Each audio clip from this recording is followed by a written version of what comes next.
Oh, hello everyone. Hopefully you can see me well. I haven't been online in a long time and been working hard, and right now I'm taking a break and decided that the artistic side of me wanted to jump out again. So what I decided was it's high time that I try and learn how to do a silicone doll, silicone babies. I don't know if you can see her well, and right now she looks chaotic and a mess for the molds that I've made on her. She's been through some rough times. The last molding I did, her ear broke off, but this is one of my clay sculpts that I've done. I'm going to fix her, work her out, and try to make her better. I want to say a thank you to Teresa from Trust Jesus Babies for her wonderful videos that she did. She's a delight to watch and a joy to listen to.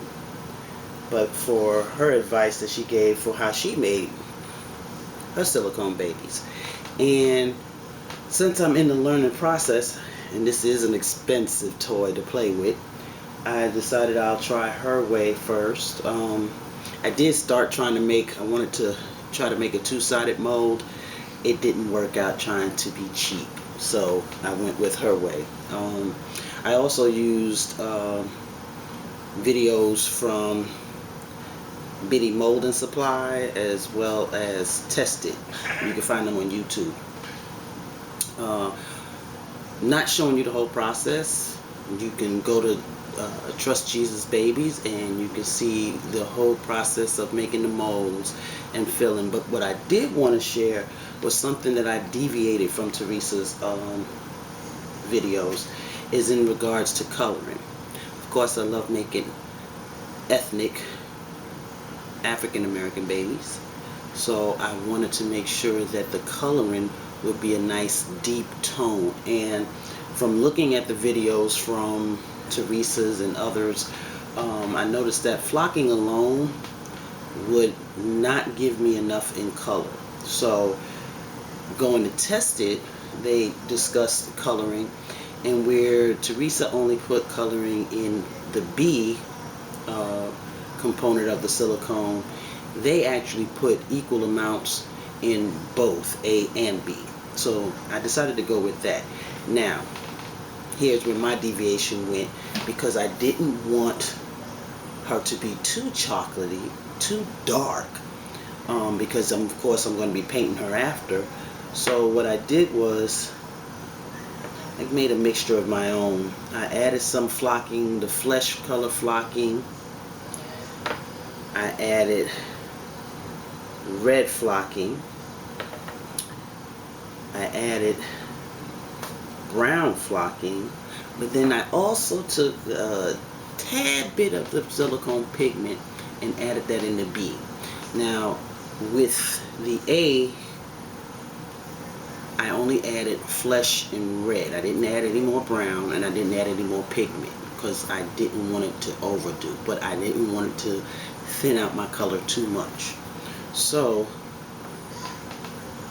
that was one deviation I did. I did go with the silicone fluid like she suggested so that I can have a soft baby.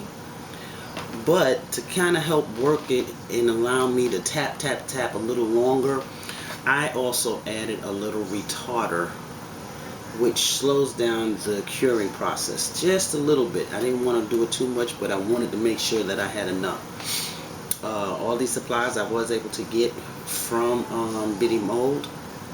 I'm sorry, my memory do not strike me in regards to how much this by itself costs. Let's just say the whole little kit that I got myself, which I'm working with gel 10, but the whole kit that I got myself for my learning process was almost about $280.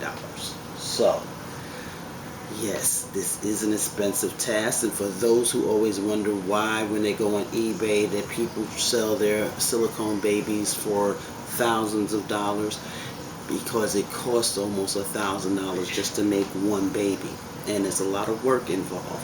So kudos to those who have mastered it. Again, for me, this is the learning process. I am right now waiting for my head to cure.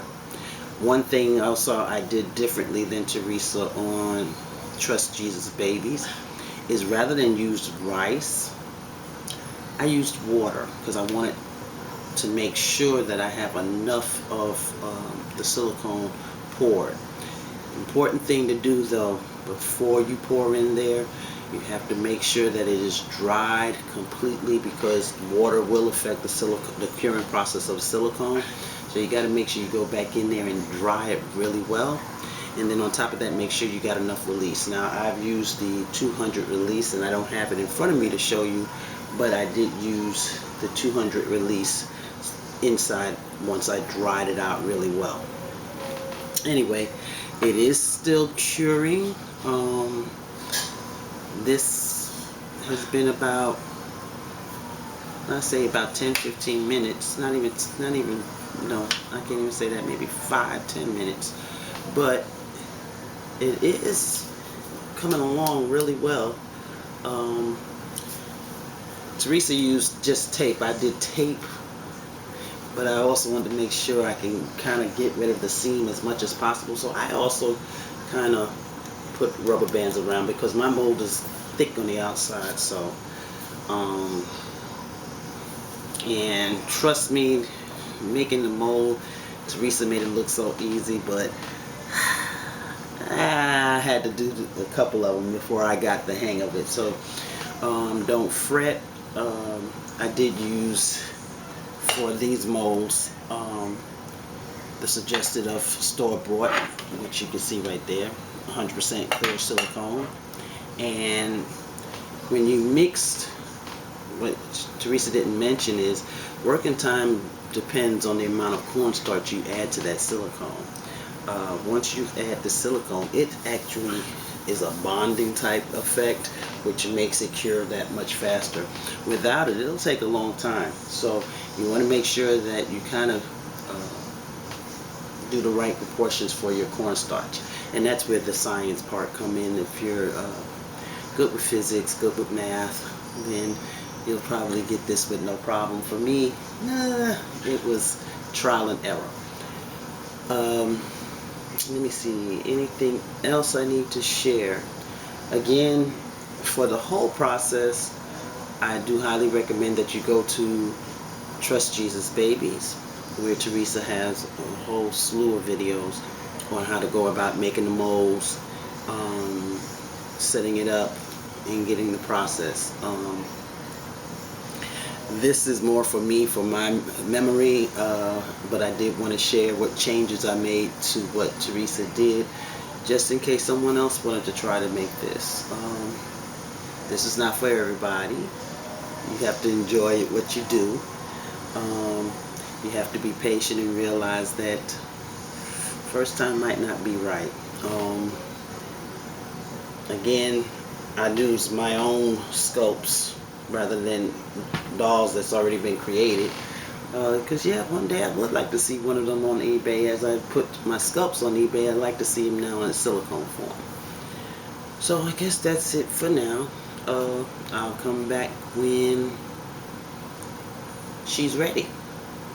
See you later.